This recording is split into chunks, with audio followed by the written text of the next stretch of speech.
Ayo, we got that audio, got that audio, got that audio, ayy, got that audio. All right.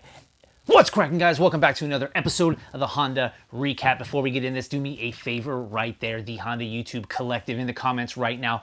Put the Instagram handle of the cleanest CB7 you know right now. I got a buddy, he's got a CB7. We're trying to find like the cleanest ones out there right now. You know what I mean? But if you're following one, put it in the comments, shout them out. I'm really interested to see. I mean, I'm really getting interested in this chassis, and I want to see what top tier CB7s are right now. You don't really see these cars, and I'm really starting to be like, dang, where are you guys?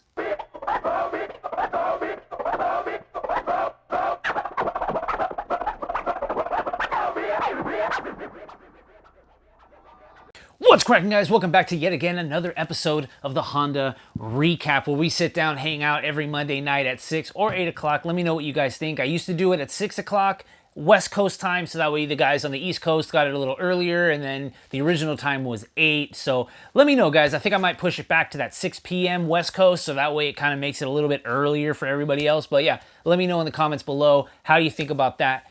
And with the CB7 thing, I'm actually really interested in that. If you guys are all here, new guys, what's going on? My name's Christian. I try to go over on a weekly basis what's been kind of going on here in the YouTube community, but also talk Honda stuff at the same time, because obviously that's a large passion of all of us. You know what I'm saying? So with that said, thank you all for joining me. Make sure to hit that subscribe button and that thumbs up and that notification bell, because every Monday night, I said it, we're here, but that way you get notified when we're all here. What's up to all you guys in Premiere? How is it going? I hope you guys had a great weekend. Again, let me know how you guys are doing out there. What'd you guys do? What'd you mod? What'd you buy? What's going on? How's it going?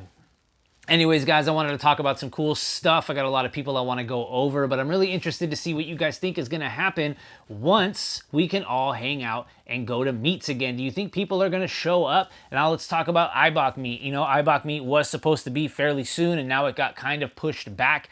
I don't know. I know a lot of it is out of our hands, but it's kind of weird, right? Like, I'm wondering, I was listening to Downtime with Downstar not that long ago, and he was talking to Honda Pro Jason, and they were kind of talking about what happens when everybody can legitimately go to meets again. You know what I mean? It's just a weird thing. I don't want to keep talking about it, but it's also, you know, it's really interesting to think about. Like, you know, certain venues that could only have like maybe 1,000 people. Man, once we can all go out and kick it again, are 5,000 people going to show up, or like 500 people going to show up, you know? Because it's kind of weird taboo time, you know? If people are going to want to bring their cars, not bring their cars, or just go to hang out, be in the venues. I know that a lot of racetracks are still kind of going open right now, which is awesome. A lot of the circuit tracks are having smaller event groups, which is also awesome.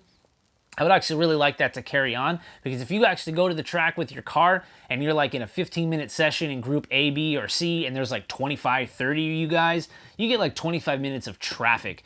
The best time is probably towards the end of the day, because you're kind of like, all right, cool, there's less people here, most of the people left, so now you can get kind of like a couple laps in, you get a couple hot laps going, and you're like, this is what I'm doing time-wise. You're looking at your aim reader, and you're like, yo, cool, another PB.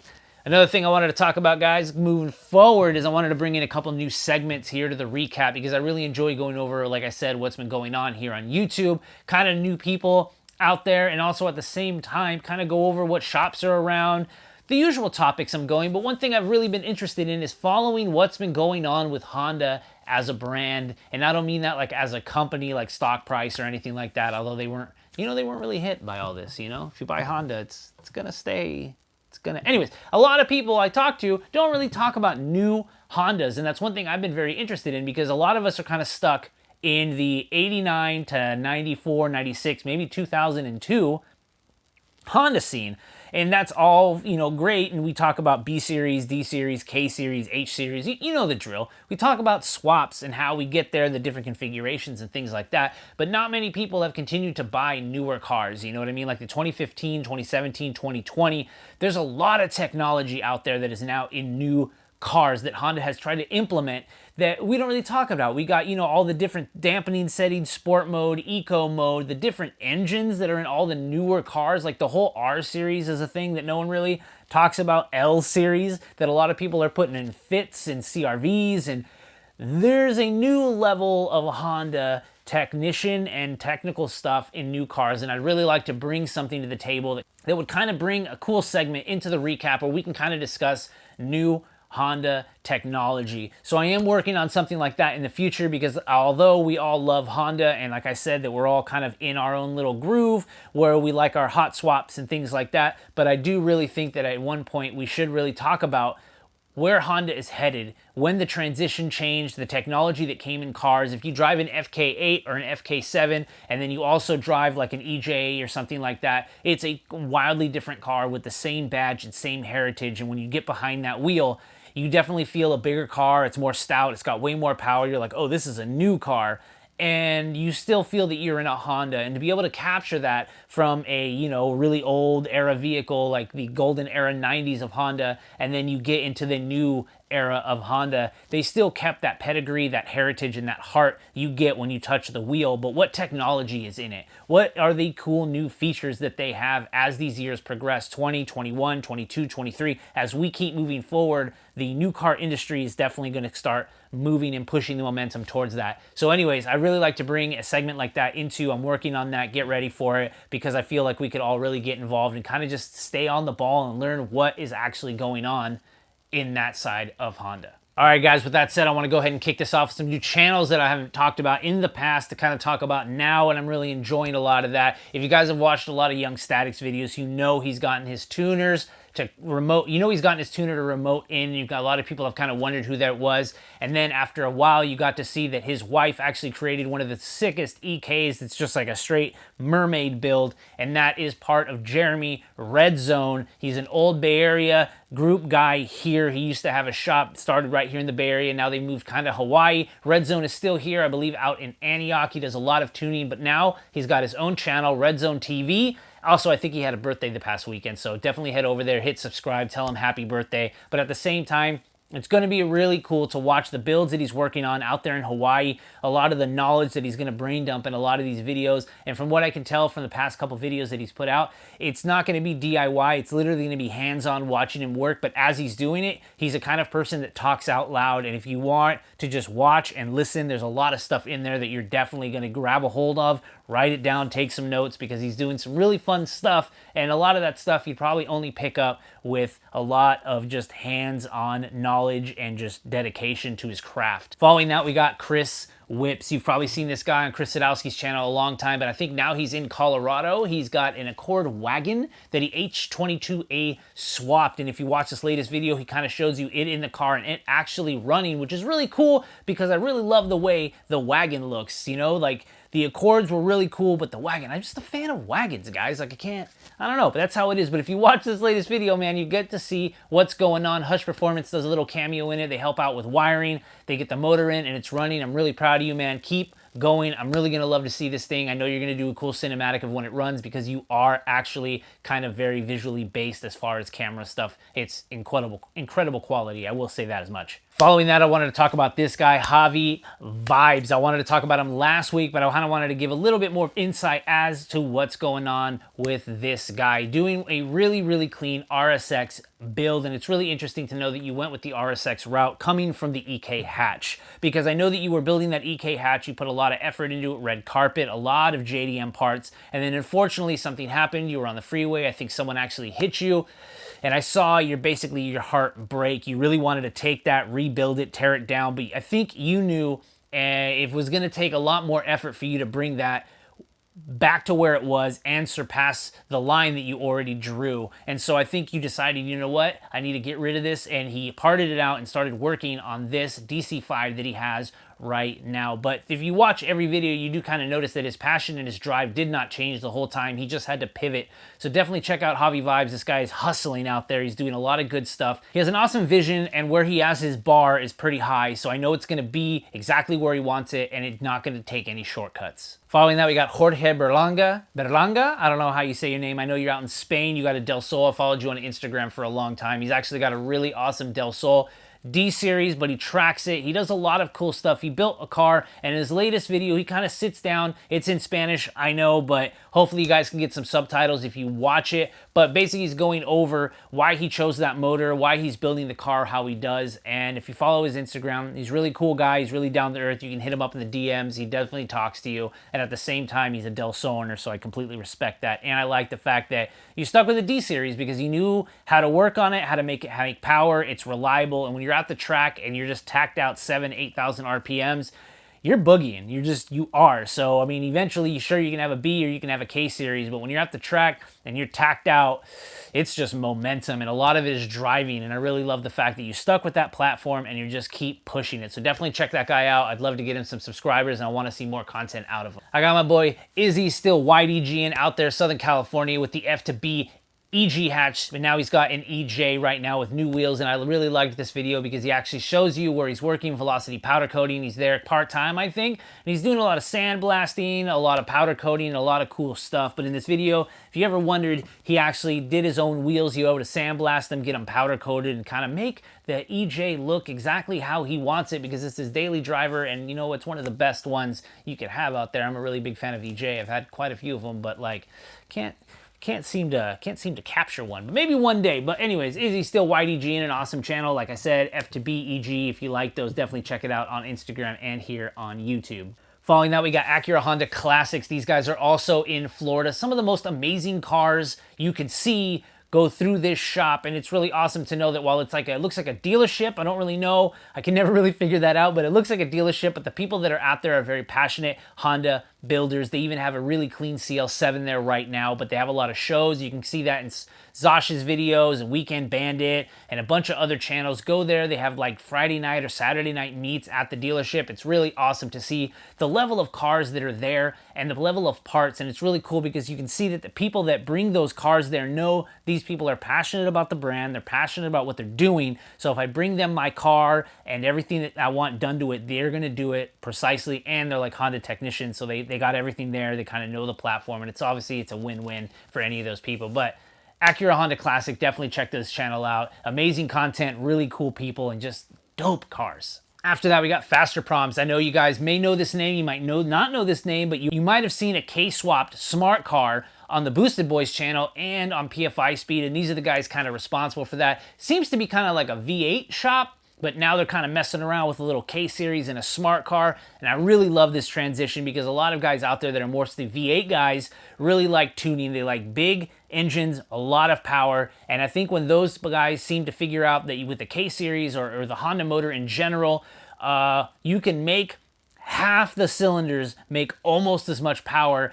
And the reason it's so cool is because you have to tweak it a lot of tuning, a lot of parts, a lot of fabrication, and it's like a Rubik's Cube. If you're used to using an LS2 or 3 or LSX and making 400, 500, 600 horsepower and gobs of torque, but then you can take this 4-cylinder K20 or K24, fabricate some stuff, throw a turbo, do some timing and some tuning, and before you know it, you're messing around with that Rubik's Cube, and suddenly you got 400 to 500, 600 horsepower out of half the displacement, and just a lot of boost. And I think to a gearhead and to some people that are used to running Corvettes and Camaros and stuff like that, it's a fun challenge. And as a gearhead, you're like, this is so cool. And I think I can see that in this channel and their attitudes as they're hanging out with Brent and PFI and tuning this smart car, that they're just like, wow, the amounts of power that is coming out of this car in such a tiny little package. It's really cool to see people give the respect to Honda for just being able to take that much abuse. Definitely check out Faster Proms right here on YouTube. Next up, we got Rev High, Drive Happy. I talked about this guy in the past for quite some time. He's got an Integra out there, but he seems to be doing another awesome build. The motor is out. The engine bay is getting shaved, painted very soon. Really cool guy. I almost met him when I was on the East Coast. Hopefully next year when I get out there, I can definitely meet up with you, man. But I'm really excited that you're continuing to work on cars, continuing to make this build just level up from the last one that you made, and I'm really excited. Rev High, Drive Happy, keep making content, man. Next up, we got Seth Church Vids. This guy took a hiatus for a little bit, but he's now back. He did a lot of videos on other people's cars, but hopefully he's gonna come back. I know he bought a trailer. I think his whole family moved into a different home, so obviously I understand that's a whole ordeal in itself, but glad to see you back, man. Glad to see you making content. Drag racing guy at heart, big power, Honda power, yes.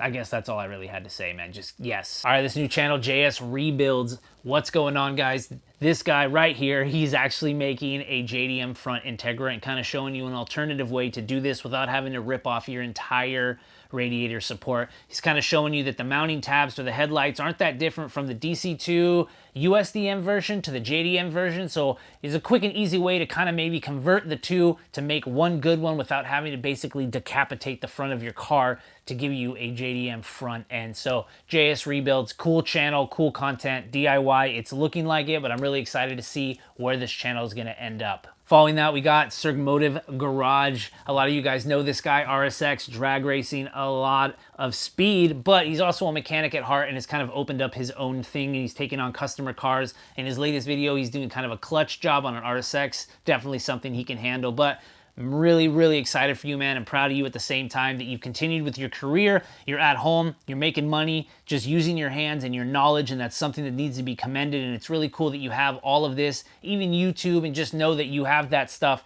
in your pocket, that you're able to fix cars. You were able to mix your passion and your job in one and still keep yourself happy. Props to you, man. Keep it up. All right, next up, I talked about this guy last week, but Automotive Anatomy came at it again with a Del Sol review. And now on top of that, I had to bring up the Del Sol review, but on top of that, he's also showing you the rebirth of a really awesome EK out there that's been kind of in hiding from the early 2000s and bringing it back. And I love to see engines and cars and bays that look era specific to the early 2000s when things were a little different. You know, it was like the Wild West. Who's gonna do what? How are we gonna shave things before, like, you know, we extended the shock towers? Like a lot of that cool stuff. This guy even has like camo Samco hoses. You don't really see that at all anymore. Usually they're just black. Everyone's going to OEM or something like that. I really enjoy that stuff because in the early 2000s, you really wanted to stand out and you just did whatever you could to do that. And there was only limited parts, to be honest with you. So it's really cool. Thank you, man. Automotive Anatomy bringing this kind of rebirth of the EK out right now. Following that, we got Paint Society doing a collab with Bodie Vision. You can tell he's in Bodie Vision's paint bay, but the guy over there at Paint Society is showing you, but Paint Society is kind of showing you a DIY how to paint your own car specifically. And I really like that you guys have different stuff going on. You're giving the pressure readings, how to prep, how to paint, giving you a walkthrough of how to do this. I'm really loving the guys out there that have this knowledge and are using the platform to kind of teach people how to do things step by step. If this is your profession, if you professionally are doing this for money, I love the fact that you're taking that knowledge, putting it into bite-sized increments, going on YouTube and being like, yo, this is how I do it. Obviously, your results may vary. You have a nice, awesome shop. If you're doing something in your garage with a fan, you could do a really awesome job too. It just tells you you have to take the care, the preparation, and the execution. You put all those together and you can paint your car if you really want to, following the steps that you find here on all of these videos. So thanks to you, man. Paint and auto body is a thing that I've always kind of been interested. Never been able to dabble too much in it, but when I watch your videos, I kind of feel like I can do it. All right, last but not least, I want to talk about Humble Performance. I know you guys know who this channel is, and I'm really exciting, but this last video was really cool because they're trying out different intake manifolds on a B series and kind of saying like, yo, how much power can we get out of these and where? I have an Edelbrock Victor X manifold, but I think it's actually a Performer X manifold, but they did testing with an ITR intake manifold and just showing you like, look, you can get 4 extra horsepower, which is cool, but it's not really going to come in until you're like at 7,000 RPMs. And if you're just driving around the street, you know, how many times are you going to hang out at 7,000 RPMs aside from like maybe a first to 3 pull out of like a red light? But you could take out other manifolds and maybe get a 5, 7, or 6 horsepower bump somewhere in the mid range, somewhere in the 4, 5, or 6 range. That's actually somewhere you would be. You would hang out even on the freeway. That's probably where you would want the power. But it's really awesome that the guys at Humble have the ability, the dyno and the smarts, to just be like, yo, let's get it on the dyno, we'll run it. Swap manifolds, run it. Swap manifolds, run it. Throw the ice packet, the intake temps down, and just kind of use that data to throw out there in the world. Maybe they have a spreadsheet in their head so they can remember, but like I said, as long as someone's out there doing it and sharing that knowledge, as a collective, we all grow. Honda tech was kind of a big thing back in the day. Obviously, if you search online for Honda stuff, you're definitely still going to find that, but as things progress, like I said, we got new technology coming out, new parts, everything's like a Lego, and then eventually you're going to know what you can do with these pistons, this rods, that head, and this intake. You're going to be in ballparking around this right now. Someone who's been in the game a hot while, and especially a tuner, can look at your parts list and know in his head, okay, I'm going for 200 to the wheel. Totally acceptable, but every car is different. We're going to have to tweak it, but we know we could probably get in this range. We know that now. just of where we are in history and things like that. So shout out to you guys, Humble Performance, always putting it down on the track and with knowledge and keeping that quality up. I'm not gonna lie, you guys always have really awesome quality of content. All right, guys, with that said, that's it for the recap as far as going over people. Thank you for joining me yet again for another week here on YouTube Recap. Make sure you hit that subscribe button, hit that thumbs up, and that bell so you're notified every Monday night when this comes out. Yet again, if you're this far, thank you so much to you guys in the premiere. Definitely head over to Thehondavlogs.com/shop. Pick yourself up a shirt, a hoodie, or anything else you need to support the channel. I appreciate every single one of you that guys had. In the comments, let me know the cleanest CB7, or if you know the cleanest CB7s you guys know, I'll probably think of a different car next week. But right now, CB7s, I saw one and I'm like, you know, where are you guys at? You know what I'm saying? All you guys in premiere, thanks for hanging out for another week. I'll see you guys next time, guys. Peace.